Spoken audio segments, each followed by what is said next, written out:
രാത്രി മുട്ടയും പാലും വാങ്ങിച്ചും പോവാണ്. ഇവിടുത്തെ മുട്ടയെല്ലാം തീർന്നു. കേക്ക് ഉണ്ടാക്കി.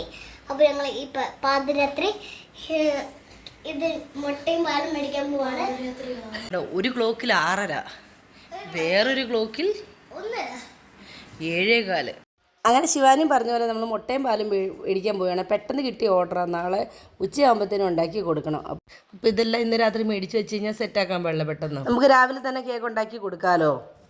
ഞാൻ പോകുകയെന്ന് അറിഞ്ഞപ്പോൾ തന്നെ രണ്ടുപേരും കൂടി എൻ്റെ കൂടെ കൂടിയതാണേ. നമ്മൾ തൊട്ടടുത്തുള്ളൊരു കടയിലാട്ടോ പോയത്. അവിടെ ചെന്നപ്പോൾ ഒത്തിരി അച്ചാർ, ഹോം മെയ്ഡായിട്ടുള്ള അച്ചാറിൻ്റെ വെറൈറ്റി അച്ചാറുകളൊക്കെ ഇരിക്കണം.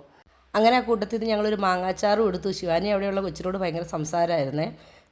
ശിവാനിയുടെ പല്ല് എവിടെ പോയി കേട്ടോ എല്ലാവർക്കും ശിവാനിനെ കാണുമ്പോൾ ചോദിക്കേണ്ടത്. ശിവാനിക്ക് അങ്ങ് ഭയങ്കര സങ്കടം കേട്ടോ അങ്ങനെ ചോദിക്കുമ്പോഴത്തേക്കും. ഈ കടയിലെ മുട്ടയ്ക്ക് നല്ല വിലക്കുറവാണ്. ഇവർ ഹോൾസെയിലായിട്ടോ കേട്ടോ മുട്ട വിൽക്കണേ. അതുകൊണ്ട് ഞാൻ എപ്പോഴും ഇവിടെ വന്നാട്ടോ വാങ്ങുന്നത്. രാത്രിയിലൊക്കെ റോഡിൽ ഭയങ്കര തിരക്ക്, ക്രോസ് ചെയ്യാൻ ഒത്തിരി സമയം എടുത്തു. പിന്നെ വേറൊരു കടയിൽ നിന്ന് നമ്മൾ പാലും വാങ്ങി, തൈരും വാങ്ങി. ഇതാ കാണുന്ന മുന്തിരിങ്ങ ഉണ്ടോ, ജസ്റ്റ് വില ചോദിച്ചത് മാത്രം. ആ ചേട്ടനെങ്കിൽ പൊതിഞ്ഞിങ് 1/2 കിലോ എടുത്തു തന്നു. ഞാൻ വേണ്ടാന്ന് പറഞ്ഞാൽ, പക്ഷെ പുള്ളി എന്ത് ചെയ്തിട്ട് സമ്മതിക്കുന്നില്ല. പിന്നെ ഒരു കവർ തൈരും കൂടി മേടിച്ച് നമ്മളതിൻ്റെ പൈസ എല്ലാം പേ ചെയ്തിട്ട് പിന്നെ വീട്ടിൽ. അപ്പോൾ അത്രേ ഉള്ളൂ. നമുക്ക് ബാക്കി അടുത്ത വീഡിയോയിൽ കാണാം.